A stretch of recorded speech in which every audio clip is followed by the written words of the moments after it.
Ang gulo ni Laila Chikadora. Ang saya, no? Ay, Gora Bells na siya. 9:45. Magandang gabi sa inyo.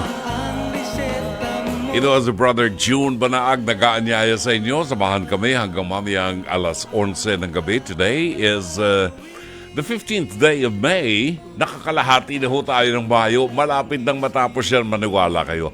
At happy payday Thursday sa inyo, mga kapatid. Dahil ngayon, akinsing, naku, swelduhan ngayon. Mahirap pumunta sa BGC mamaya. Maraming mga nakapark dyan. Yan. Medyo bawasan po ang moto na deserve ko to at panay bili ng kung ano-ano. Lalo pat may bantang taas singil sa kuryente. Ngayong buwan na ito, tataas po ang singil ng kuryente whether we like it or don't.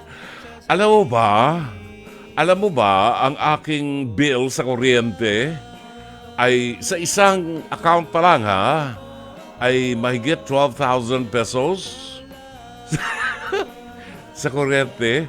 O may isang account pa ako na siguro hindi maglalalayo mga 5,000 yun. Kasi hinati ko yung bahay ko, second tsaka first floor, magkaiba ng kontador. Sana ko kukuha ng pambayad.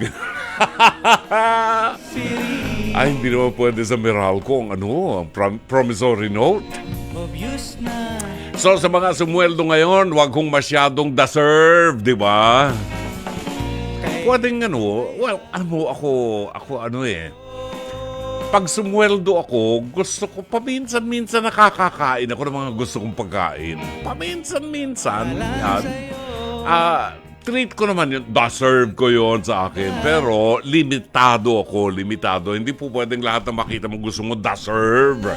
Kasi tataas ang presyo ng kuryente at hindi maaaring hindi nakabukas ang air conditioning unit natin. Diyos ko, ang aking AC ay panay inverter na it's because second Diwali na. Kasi magkano ang babayaran mo sa emergency room? Mga 30,000 yan. Emergency room pa lang, ER pa lang yan. Pag na-confine ka, ay nako, hindi bali na. Ay, nako. Tayo po ay napapakinggan sa 92.3 Radyo 5 True FM sa buong Mega Manila. At tayo rin po ay sabay na napapanood at napapakinggan sa Facebook pages ng 92.3 Radyo 5 True FM at ng Facebook page ng Dr. Love. Hanapin niyo po yan, no? At pakishare din po ang live stream ng ating episode sa inyong mga kaibigan, kamag-anak, kaaway, yan. Para mapakinabangan naman ang ating mga tinatalakay. At para naman po sa mga nais maging bahagi ng programa at magbahagi ng kwentong maaari po ninyong maipadala sa atin ang inyong liham kasaysayan sa pamagitan po ng ating email. Ang ating email address, drloveradio5@gmail.com. Bakit, konti lang ang tumatawag kay Dr. Love? Natatakot ba pagalitan? Tatakot ba pagalitan? Mas gusto nung iba kasi liham kasaysayan na lang. Pwedeng itago yung kanilang mga pangalan, ganyan. Well, anyway, sa amin pong Dr. Love Facebook Messenger, pwede rin magpadala ng inyong mensahe. O dili kaya ay tumawag po sa ating hotline sa 863-15788 at 863-16674 para sa live counseling. Okay, 10 minutes before 10 o'clock. Pagbabalik po natin, ihatid namin sa inyo ang mabuting balita para sa araw na ito ng Miyerkules, 15 ng buwan ng Mayo. Pagkain pang-spiritual. Mga salita ng Diyos na nag-iiwan ng pag-asa, kapanatagan at kapayapaan. Pagkain pang-spiritual, hango sa bagong tipan ng banal na aklat. Pagkain pang-spiritual. Narito ang ating pagkain pang-spiritual sa araw na ito ng Miyerkules, 15 ng buwan ng Mayo, kafiyasahan ni San Isidro Labrador. Sa mga kapatid natin, ang mga magsasaka, ang kanilang patron ay si San Isidro Labrador, Saint Isidore the Laborer. Ang mabuting balita ay matatagpuan sa 17 kabanata ng Ebanghelyo sang-ayon kay San Juan, talata 11 hanggang 19. At ngayon, ako'y papunta na sa inyo. Iniiwan ko na ang sanlibutan ito, ngunit sila ay nasa sanlibutan pa. Amang banal, ingatan mo po sila sa pamagitan ng kapangyarihan ng iyong pangalan. Ang pangalang ibinigay mo sa akin, upang kung paanong ikaw at ako ay iisa, gayon din naman sila'y maging isa. Habang kasama nila ako, iningatan ko sila sa pamagitan ng kapangyarihan ng iyong pangalan. Ang pangalang ibinigay mo sa akin, pinangalagaan ko sila, at walang napahamak sa kanila, maliban sa taong tiyak na mapapahamak upang matupad ang kasulatan. Ngunit ngayon, ako'y papunta na sa iyo at sinasabi ko sa iyo habang ako'y nasa sanlibutan upang mapuspos sila ng aking kagalakan. Naibigay ko na sa kanila ang iyong salita at kinapuotan sila ng sanlibutan, sapagkat hindi na sila taga-sanlibutan, tulad ko na hindi taga-sanlibutan. Hindi ko idinadalangin kunin mo sila sa sanlibutan, kundi iligtas mo sila sa masama. Hindi sila taga-sanlibutan, tulad ko na hindi rin taga-sanlibutan. Ibukod mo sila para sa iyo sa pamagitan ng katotohanan. Ang salita mo ang katotohanan.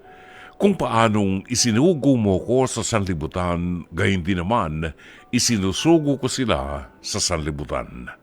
At alang-alang sa kanila'y itinalaga ko ang aking sarili para sa iyo, upang maitalaga rin nila sila sa katotohanan.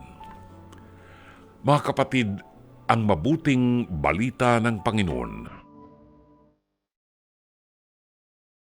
Pagkain pang-spiritual, mga salita ng Diyos na nag-iiwan ng pag-asa, kapanatagan at kapayapaan.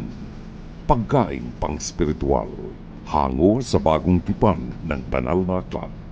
Pagkain pang-spiritual. Oras natin 5 minuto bago mag-alas 10 ng gabi at syempre naku, napag-uusapan namin kanina ni Laila Chikadora ang mga gay lingo, no? At dito sa programang Face to Face, dito natuto tayo ng maraming gay lingo. Yung Face to Face ay sumasa inyo po mula Lunes hanggang Biyernes, alas 11 ng umaga hanggang alas 12 ng tanghali sa TV5 at may replays po yan 8 p.m. to 9 p.m. sa Signal TV 1PH. Ang ating itatampok ngayon sa Face to Face, hirit ni Dr. Love ay pinamagatang Ginawa mo ang jowa ko. In other words, nagkaahasan. Yan, may anakondang nangyari dito sa dalawang magkaibigan sapagkat ginawa niya ang jowa ng kanyang kaibigan. Gulo, no? Panoorin natin kung ano ang istorya ng episode na ito. Ginawa mo ang jowa ko. Angel, sino tong kaaway mo? Bakit ang aga ay ang init-init ng ulo mo? Kay Gandara, sobrang init ng ulo ko sa kanya. Anong problema mo kay Gandara? Ayan nga po, gumagawa po siya ng GC. Syempre siya yung admin. Siya pala yung admin ng kaahahasan. Okay linawin natin. GC nyo, so sino ang mga kasakasama dyan? Ako po, Okay, si Gandara, okay. si Marjorie po. Kami Marjorie. tatlo lang po. Pareho kayong mga LGBTQ. Yes po. Okay. Ano ang nangyari at bakit meron kang issue sa GC nyo? Ano nangyari dun sa GC? Doon nga po, lagi siya nagsasabi na ang gwapo daw ng jowa ko. Pero nababasa mo Opo. na ganon. So ano nararamdaman mo? Siyempre, parang I smell something fishy talaga eh. Ahas na, may isda pa nga yung in-involve. Lahat ng hayop talagang i-involve ngayon dito, Mama Carla. Bakit Fishy ka pa. galit kay Gandara? Galit po ako sa kanya kasi nahuli siya ng kaibigan ko na nakikipaglampungan sa resort. What? Nireport ng isang kaibigan mo. Kasama ba to sa GC? Kasama po siya. Okay, nakita niya yung jowa mo at saka itong si Gandara? Opo, kuwang-kuha po niya sa video po. Ay, may video? Okay. Bakit hindi ka kasama sa outing? Nasaan ka? Kasi po, plano nila i-timing sa anniversary po namin. Eh ayoko pong sumama. Ayoko pong sumama sa outing na yon kasi di ko lang trip. Kasi gusto ko anniversary namin. Kaming dalawa lang po yung But magse-celebrate. dapat naman. Dapat naman. Diba? So bakit sumama yung jowa mo sa outing kung wala ka dun? Yun ang hindi ko po alam. Siya ang best friend na simulat sa pulpa. Na sinasabing nanulot ng jowa ni Angel. Gandara, pasok!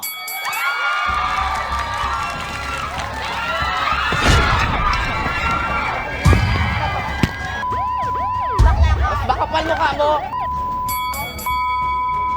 Mas masarap ako sa'yo, kaya ka pinagpalit. Masarap ka nga, pero ako pang 1 year na relasyon. Anong pwede Ikaw na pang value one mo? night stand ka lang. One night stand?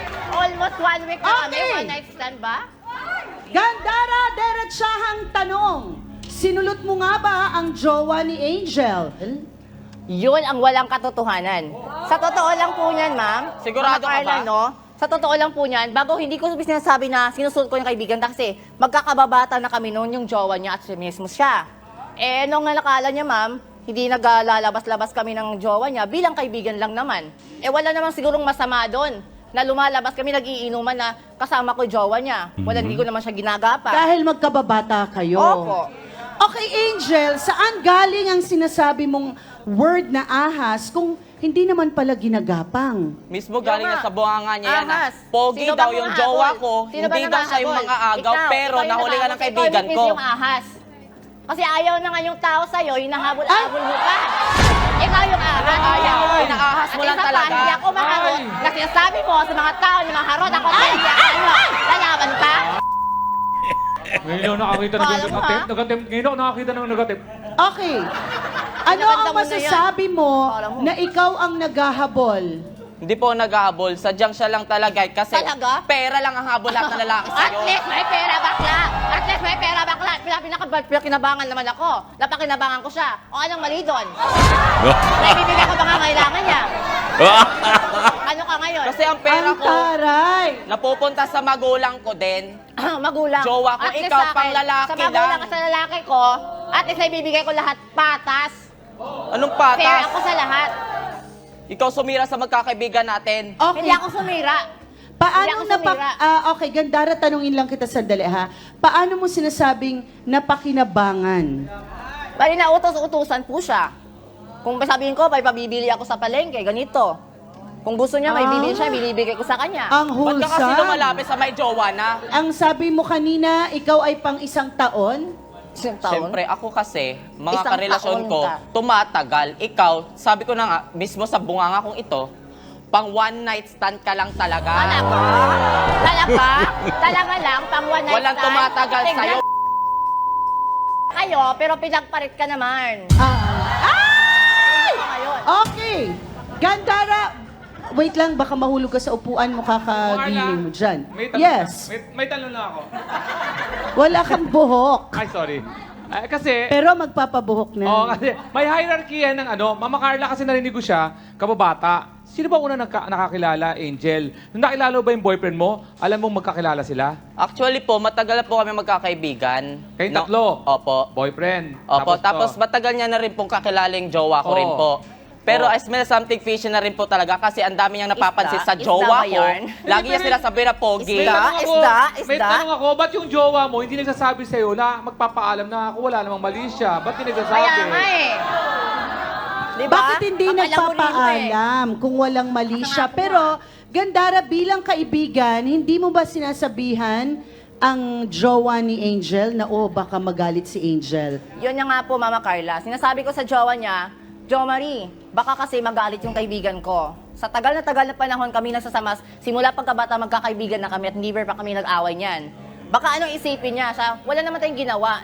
Naglalabas-labas lang naman tayo, parang magkakaibigan lang. Ang sabihin mo, Anong mali sinusulsulan doon? mo yung jowa ko? Ano nasusulan? Siya ang kusang lumapit at nagsusumbong sa Hindi akin siya lumalapit na pinabayaan mo sa'yo. siya, Hindi ka rin. hindi binibigay ang Nagbabayad sa pangangailangan niya.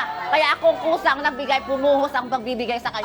Okay, so nakuha na natin na itong si Jowa ay nagsusumbong sa iyo na wala nang binibigay Oo. masyado si Angel. Nanlalamig na daw yung jowa niya, So ma'am. lahat ng hindi mabigay ni Angel, nabibigay mo ba, Gandara? Opo, nabibigay ko kanina may pera ako eh. Ano yan? Kilalanin na natin ang lalaking inahas umano ni Gandara.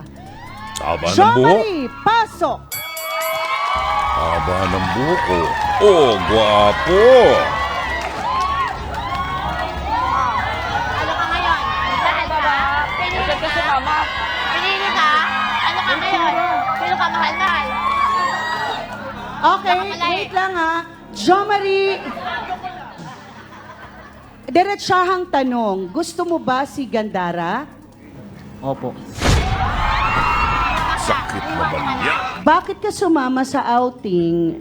Anniversary nyo ni Angel. Nagkataon po kami na dumaan po ako sa resort po. Nagkataon po na nakasalubong ko silang dalawa ni Marjorie at inaya po ako.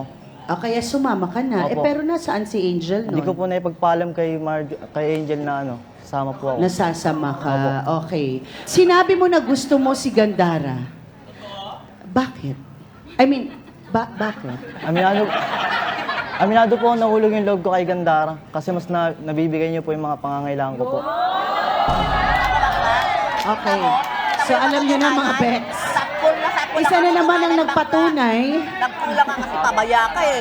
Okay. Pero paano yung mga naibigay sa'yo ni Angel before? Isang Hindi mo taon yung ba? Jomari, tandaan mo. Oo, isang taon. Isang taon nga. Isang ano lang, Isang isang taon araw. na Okay. Gandara, kung ikaw ay isang tunay na kaibigan, ang tingin mo talaga ay tunay na kaibigan si Angel, bakit mo nagawang hayaan na talagang mapunta sa'yo si Jomari? Actually, Mama Carla, hindi ko inaakala yung ganitong pangyayari. Kaya nga gusto ko sana magpaliwanag sa kanya, ayaw niyang makinig. Nitawag ko, ayaw niya. Kung gusto ko siya Paano mapupuntahan, ayaw niya. Nakita ka na nga sa akto, di ba? Kaya nga gusto ko magpaliwanag, di ba? Minsan ba sa isang taon na yon hindi ka naging masaya kay Angel? Naging masaya po nung umpisa po. Ano nangyari? Sige, kwento mo para maintindihan ka namin. Kasi hindi niya habang tumatagal, hindi niya po nabibigay yung mga pangangailangan ko. Katulad ng anong mga pangangailangan? Gadget po, grocery at bisyo po. Maraming salamat. Ang dami po nating matututunan dito sa episode na ito. Natutuwa ako at lumalabas na yung mga kaibigan natin, mga kababayan natin, kapatid natin, ng mga kaanib sa LGBTQ. Ang pinakamasakit lamang sa isang tao, either sa straight o sa LGBTQ, ang mapagtaksilan ka ng isang kaibigan. At ito, mukha ang nangyari kay Angel at kay Gandara. Tanggapin natin, Gandara, ang katotohanan na nawalan ka ng delikadesa. No? Dahil hindi mo kinonsider yung kaibigan mo at ang kinonsider mo ang pag-iinit ng katawan mo at ang kahidaan ni Jomari. No? So, pwede pa nating ibalik ang dati nating nasira na relasyon kung kikilalanin natin ang ating kahinaan at hihingi natin ang kapatawaran.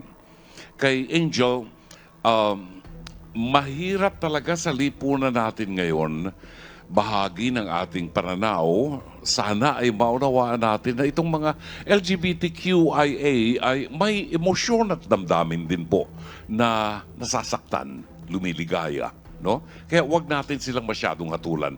Kung meron tayong maitutulong sa kanila, tulungan po natin. Si Angel ay nasaktan sapagkat nasira ang pagtitiwala niya sa isang kaibigan na nagmahal.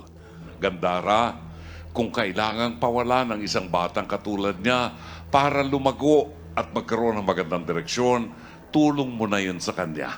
No? Maraming salamat po. Maraming salamat, Dr. Love. Maraming salamat sa iyo, Mama Carla. Yan po ang istorya ng ating episode ngayong gabi. Ginawa mo ang jowa ko na. Ginawa mo pa. Yan. So, nagkajuwaan po sila. At itong si Gandara Park na talagang feeling Gandara siya, di ba? Ang gulo ng buhay nila. Alamin po natin, ano ang mga reaksyon ninyo? Maaari ho kayong magpadala ng inyong mga reaksyon sa ating programa sa comment section, sa ating Facebook page, live stream, or sa FB page ng Dr. Love sa Messenger, or pwede kayong tumawag sa 863-15788 at 863-16674. Oras, alas 10:08 ng gabi. Mas ganap ng alas 10:25 ng gabi, ang inyong napakinggan po ay Desiderata. Monologue po yan ni Leigh Crane. Alas 10:26, narito ang komentaryo ng ilan sa ating mga tagapakinig sa programang Dr. Love Radio Show at sa ating pong itinampok sa ating Pest to Pest. Hirit ni Dr. Love, sabi ni Lina Ho, ang sarap niyong panoorin ang gulo niyo. Ang pinag-aagawan niyong lalaki ay material na bagay lamang ang gusto niya sa inyo. Ginagawa lang kayong gatasan. Esip-esip lang kung dapat niyo pang mahalin ng lalaki o jowa niyong mukhang pera. Franca si Lina, ano? Pero totoo naman kasi materialistic naman yung anong pangalan, si Jo Marie, di ba? Ayun, pinag-awayan pa ni magkaibigan si Angel at saka si Gandara Park. Oh, di ba?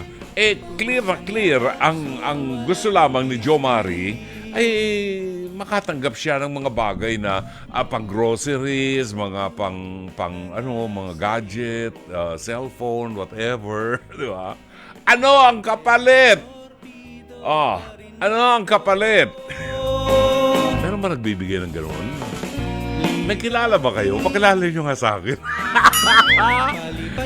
Ay, anong gusto ko? Kahit isang BMW. Wow, sosyal, no?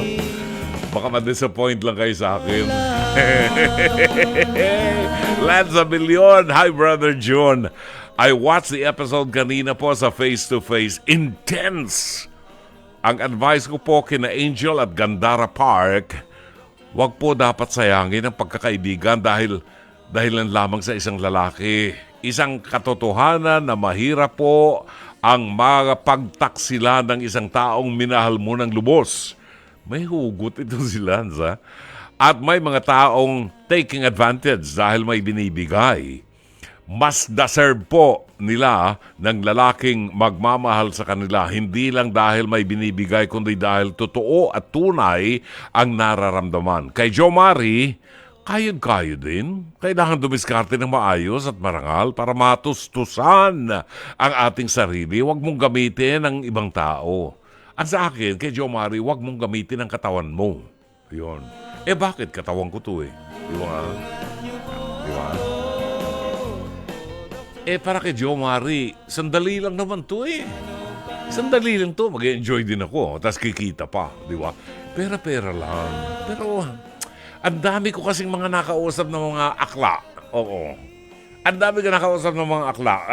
Tandang-tanda ko pa si Jobert Socaldito. Sabi niya, alam mo, Brother June, kami mga akla, alam na namin yan na kinakailangan gumastos kami kasi hindi namin maibibigay yung hinahanap ng mga lalaki. Ang hinahanap ng mga lalaki, alam mo na, yung nakatago sa panty. Wala kami noon. Pareho kaming merong balls. Di namin kaya ibigay yun. Kaya gumagastos kami. Napayaho ka dyan, ha? Gumagastos kami. Kaya naman, yung ibang namamakla, ayan. Mga terminology. Yung ibang namamakla, talagang full-time naman talaga ang paghahanap buhay nila. Sanang values.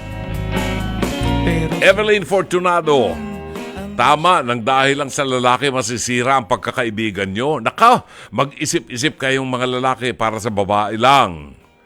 At sa tulad ng lalaki, dapat mahalin nila at pagsilbihan ang pagkataon niya. Marami namang paraan para maghanap buhay siya. Bakit ka maghahanap buhay ng mahihirapan ka kung sandali nga lang, ubarin mo lang yung brief mo Sandali lang, 5 minutes lang siguro, di ba? Kita ka na malaki, di ba? Sanayan lang yan! Nako, si Amadeo Giorgio Gonzalez, ito galing pa sa Davao to, ho. Galing pa Davao to. Kaibigan ko to.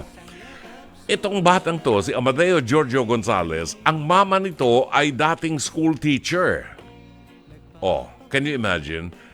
Pilgrim ko po ito. Nakasama namin to sa Europe yata. O sa Europe namin nakasama sa Holy Land. Pilgrim ko to. At ito mag-inan to, palagi kong binabantayan pagkasama namin sa bus. Kasi tinitingnan ko yung demeanor. Iba kasi yung nanay nito, si Mami Lorlene Gonzalez, iba ang pagpapalaki sa kanyang anak kay Amadeo Giorgio Gonzalez. Makita mo talaga may values. At yun ang hinahangaan ko dito sa mag-inang to. Yun, prim and proper si Mami Lorlene Gonzalez. Ito namang si Giorgio, ngingiti-ngiti lang yan. Pero malalim mag-isip. Eto, sabi ni Giorgio, Amadeo Giorgio Gonzalez. LGBTs are also humans, notwithstanding my conservative views on personal issues on same-sex marital relationships. Tao rin yan, may pangangailangan din sila. Di ba? At dapat respetuhin din natin ang mga LGBTQIAWXYZ. Ang tawag ko dyan ay alphabet community. Kasi hindi na natapos yung mga letters na pinagsasama-sama nila. Dapat respetuhin natin. Pero, ay mga bata, bago namin kayo respetuhin, pakita nyo naman sa amin respeto naman kayo, di ba? Nakita nyo ibang mga LGBTQ doon sa face-to-face, pagpasok doon sa set, talagang sabunutan ka agad yan. Ganun ba ang LGBTQ? Diba? Hindi naman ganun dapat eh. So, dapat mag-effort. Dapat mag-effort din ang mga LGBTQIAWXYZ na makita ng lipunan na kagalang-galang. At huwag niyong isaksak sa lalamunan namin yung bagay na mali. Yan. At sa akin lang naman yun. Sa akin lang naman. Bakit mo patatawag sa aking she, yung isang lalaki na alam kong may nakabitin din sa kanya pareho ko? Bakit siya? Tatawagin mo she, ako hindi? Pangarap ko rin pala matawag na she. Diba? Pag mali-mali. Diba? If you think, para sa'yo, sa'yo di okay yun, pero huwag mo na ipilit sa akin. Kung sasakay akong aeroplano, halimbawa, tapos i-address akong he ng isang flight attendant halimbawa, hindi ako magagalit kasi alam kong he pa rin ako. Di ba? Ganun lang. Yan sinasabi ko, respeto. 10:33 na ho ang tumpak na oras. Pagbabalik natin mamaya, ang liham kasaysayan na padala sa ating palatuntunan ni Jamie ng Sampaloc, Manila. Kababayan po ito ni Lance Abelion. At yung mga text po ninyo, babasahin natin mamaya mga pagbati nyo. Meron pa tayong mga magagandang bilang musikal na itatampok sa ating programa. 10:33 is our time. Oras natin, ganap ng alas 10:36 ng gabi. Kayo po ay patuloy na nakikinig at nanonood sa programang Dr. Love Radio Show. Kasama niyo po si Brother June Banaag hanggang alas 11. Maraming salamat sa ating operations manager, si Ma'am Cherry Baile, sa napakagandang plugging ng programa natin. Maraming salamat, Ma'am Cherry. Sa bahaging ito ng ating palatuntunan ay atin pong tunghayan ang isang liham kasaysayan ng isa sa ating mga tagapakinig. At kung sakali pong meron kayong problema na gusto po ninyong idulog sa ating programa para mapag-usapan ho natin, maaari po kayong magpadala ng inyong liham kasaysayan sa ating email. Ang ating email address ay drloveradio5@gmail.com or magmensahe po kayo sa Dr. Love Facebook Messenger o dili kaya ay tumawag po sa ating hotlines sa 863-15788 at 863-16674 para sa ating live counseling. Narito ang liham kasaysayan ni Jamie ng Sampaloc, Manila. Dear Dr. Love, good evening po sa inyo at sa lahat ng mga Dr. Lovers na nakatutok ngayon sa inyong programa. Dr. Love, may pagkakamali po ako nagawa. At kayo lang po ang naiisip kong pwede kong pagsabihan at magiging matapat sa pagpapayo sa akin. Ako po si Jamie, taga Sampaloc, Manila, at ako po ay 30 anyos na. Mayroon po akong kinakasama. Nakaplano pa lamang po kaming magpakasal next year. Kaya nga lamang po, hindi ko alam kung matutuloy pa dahil nga po sa pinagdadaanan namin ngayon at wala pa po kaming anak. Noong nakaraang buwan, Dr. Love, may nadiskubre po ako sa kinakasama ko. Nalaman ko pong mayroon silang relasyon ng kanyang katrabaho at magdadalawang buwan na pala sila. Kaya pala naman noon, iba na talaga ang tingin ko sa babaeng yun sa tuwing makikita kong ngingiti o titingin sa aking kinakasama. May mali siya. Sabi nga sa face-to-face, something is fishy. Ayon. Pero kasi po hindi ako pinalaki dahil sweet ang kinakasama ko sa akin kahit kasama siya, yung pala palabas lang yun para hindi ko sila mahalata. Natuklasan ko na lamang nang mangati akong tawagan minsan yung text ng text sa kinakasama ko. Gamit ang phone number ng kumari ko, nakumpirma ko na siya yon. Kahit na ang pangalan na nakalagay sa phone ng asawa ko ay panlalaki, Sherwin. Sobra po akong nasaktan, Dr. Love, pero pumayag naman po akong maayos kami. Pero di ko po naramdaman na bumabawi siya at para bang maliit na kasalanan lamang na pwedeng basta na lamang kalimutan. Sa sobrang hindi ako makamove on sa nangyari nitong nakaraan, ako naman po nakagawa ng pagkakamali. Hindi ko po talaga intensyong gumante, pero hindi ko alam kung paano ko po nagawa. Nito ko na lamang po naisip kung gusto ko lang ba talagang gumante o baka naman nawala ang pagmamahal ko sa kinakasama ko matapos ang pagtataksil niya sa akin, nagawa ko yun. Dr. Love, napapatol po ako sa katrabaho ko rin. Sa totoo lang, matagal na po akong nilalapit-lapitan noon. Gawa ng may kinakasama nga po ako, hindi ko po pinapansin ang lalaking yun at iniiwasan ko. Pero buhat na magkaroon ng kasalanan ng kinakasama ko, hindi ko napapansin. Unti-unti ko na pala siyang nabibigyan ng pagkakataong mapalapit sa akin hanggang nangyari ang hindi inaasahan, Dr. Love. Oh, my gulay. My gulay. May nangyari na hindi inaasahan? Yung isang gabi na yon, sobrang ginugulo ang isip ko. Hindi pa po alam ng asawa ko pero gabi-gabi po inuusig ako ng konsyensya ko. Ano po bang gagawin ko? Tingin niyo po ba, Dr. Love, nadala lang ako ng galit ko at hangaring makaganti, kaya ako nagawa yon? O baka nawala na kasi ang pagmamahal ko sa kinakasama ko, kaya ang mga bagay na yon, hindi ko ma-imagine na kaya kong magawa nung okay pa kami. Basta na lamang nangyari yung gayon. Pero malinaw po sa akin na wala akong gusto sa katrabaho ko. Matapos nga po ang gabi na yon, ay lumayo na po ulit ako, halos taguan ko na siya. Ano po bang gagawin ko, Dr. Love? Umaasa sa inyong payo, Jamie.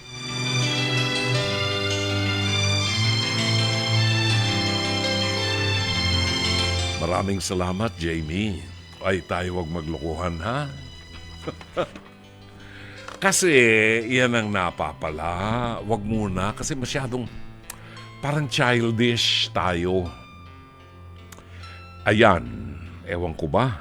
Siguro, kung babalikan natin, itong mga live-in na ito, hindi lang ngayon, nung araw pa yan, baka panahon pa ng nanay ko.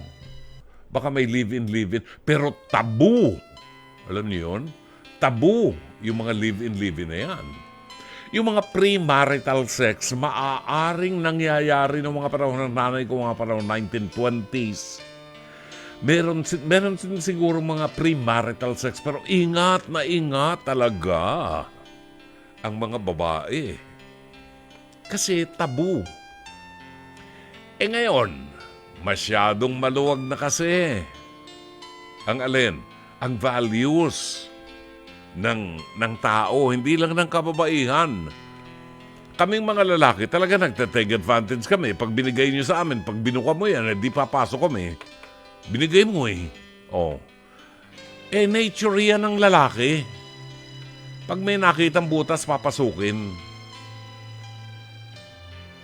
So, yung values na aapektuhan na. Bakit ko nasabi?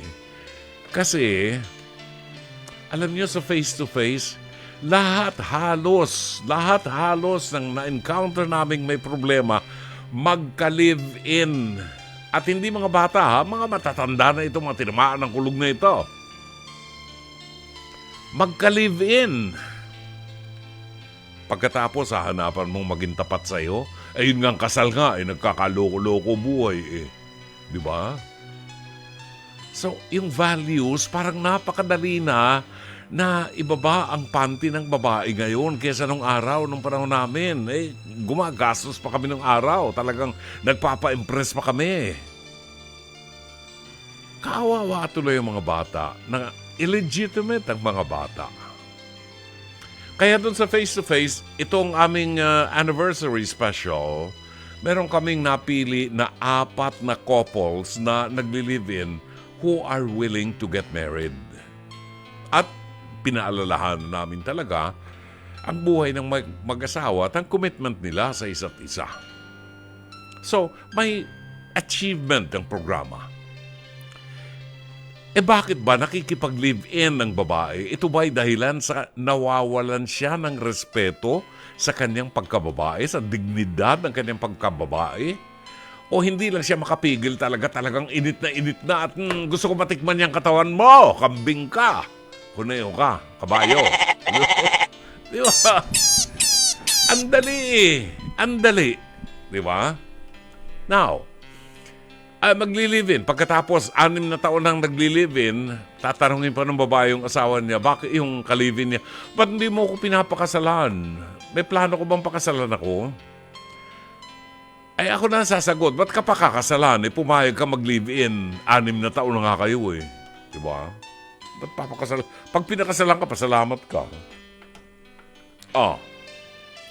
Okay, so ngayon, alam mo kasi, pangalan nito, Jamie, hindi porke ikaw ay kasal, ligtas na kayo sa ganyang bagay.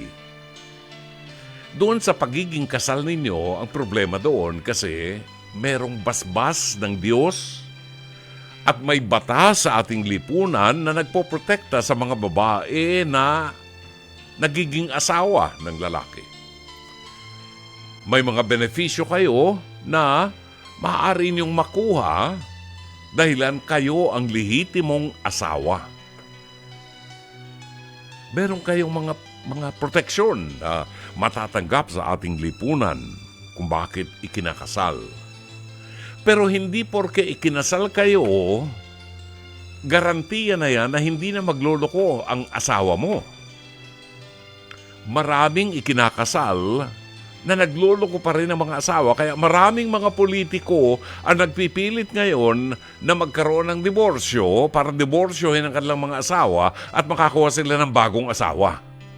Yan. Solution ba yung diborsyo? Hindi po. Band-aid solution lang yun. Hanggang hindi nababago ang ugali ng problema ng mag-asawa, hindi ho matitigil ang diborsyo. Diba? So, dapat i-identify natin ang problema. Kagaya rin sa iyo, Jamie, ano ang naging problema?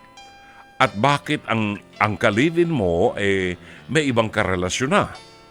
So, Kung sa palagay mo ay hindi seryoso ang kalibin mo, then you need to make a decision. Hanggang maaga't wala pa kayong anak. Kung ganun lang sa kanya yan, parang napakadali para sa kanya, ikaw na mag-isip kasi ikaw ang nasa losing end. Ikaw ang babae. Kung pakakasalan ka, well and good. Salamat, binigyan ng dignidad ang pagkababae mo. See? Now, ang tanong nga ito, ikaw naman, Jamie, parang bata din. Huwag mong ikatwiran sa akin na isang aksidente lamang ang nangyari sa inyo na nag-one night stand kayo. Huwag po. At hindi ko bibilin. Kasi bago kayo mag-one night stand, bago kayo magtalik na dalawa, itanong mo kay Rome, alam ni Rome yan. Bago kayo magtalik na dalawa, ang isang babae at ang isang lalaki, meron pang mahabang panahon ng pagpapainit yan. Kasi ang babae hindi yan parang switch ng ilaw na pag inon mo mainit na kaagad. Hindi, unti-untiin mo yan. May pahalik-halik ka dyan sa punong tenga, may pahalik ka sa leeg, sa dibdib. Matagal yan. Bago pa mahubad yung panty, alam mo yun na ikay nagkakasala at gumagawa ng pagtataksil sa iyong karelasyon. Nangyari sapagkat pinayagan mo din, whatever it is, pinayagan mo din, ginusto mo rin. Now, diyan magbabago ang takbo ng buhay kapag kinilala natin ang isang kamalian. And obviously, Jamie, kinilala mo na nagkamali ka. Kasi pag magkatabi kayo ng kalivin mo, parang nandidiri ka sa katawan mo, parang nadudumihan ka sa katawan mo. Di ba? That's alright. Nagkamali ka, nagkakamali ang tao. Patawarin mo ang sarili mo, but then kailangan meron kang direksyon. Alamin mo ano ang pangarap mo sa buhay mo. Uulitin mo pa ba ang bagay na ito? Kung nagkamali ka, ikaw ang unang magpatawad sa iyong sarili and move on. Alamin kung ano ang problema ninyong dalawa. May problema kayo. Kung ang iyong karelasyon ay hindi na seryoso, ay sige, maghiwalay na kayo after all. Ay nako, kaawa-awa ka, nagpanggap kang nanay, nagpanggap kang asawa, pero hindi ka naman talaga asawa. Magsilbing aral na lamang yan. Kung hindi siya seryoso sa iyo, sakit ng ulo yan, Jamie. If you will keep him. Kung ayaw niya sa iyo at gusto niya doon sa bago niyang syota, ang totoo niyan talaga, pag may bagong syota, mas excited doon eh. So, let him go. At ikaw, ituwid mo ang buhay mo at kung may lumigaw sa iyo, alamin mo kung talagang seryoso siya. Take your time, huwag kang magmadali at huwag nang mag-live-in kasi baka mabuntis ka. Pagpasalamat mo, hindi ka pa nabubuntis. So, to sum it all up, aminin mo ang pagkakasalang nagawa mo sa iyong sarili at sumumpa na hindi na muling gagawin ang bagay na ito. Patawarin mo ang iyong sarili at tingnan sa mas malayong perspective ang inyong relasyon. Kung ito bang relasyon na ito ay karapat-dapat pang iligtas. Kung karapat-dapat iligtas, huwag na kayong mangarap pa. Magpakasal kayo para ikaw na babae may karapatan sa mata ng batas ng sibil at sa batas ng ating simbahan. Sana'y natulungan ka ng palatuntunan ito. As always, Dr. Love.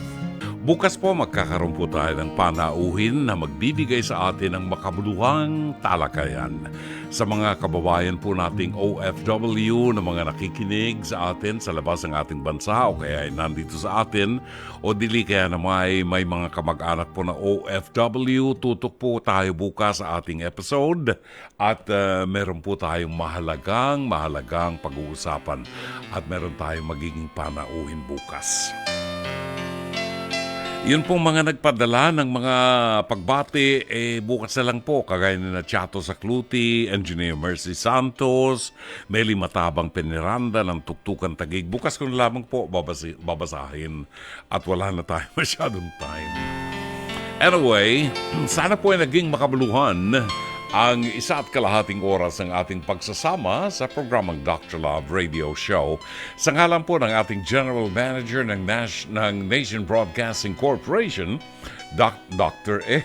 Mr. Raul de la Cruz, ang ating Production Manager Alvin Maanyo, Cherry Baile, ang ating Operations Manager, ang ating pong mga producers, uod ng gandang si Jen Ganda Morales at si Mike Santi Lian, ang ating direktor, Sheikh Mamaril, ang ating technician, Rom Ortigas at Juan Cruz. At siyempre, ang ating PA at avid operator, si Mike Bulayog. Ito po naman si Brother June Banaag, OP. Pansamantalang magpapaalam hanggang bukas muli. Magandang gabi. Maraming salamat. Shalom Aleichem.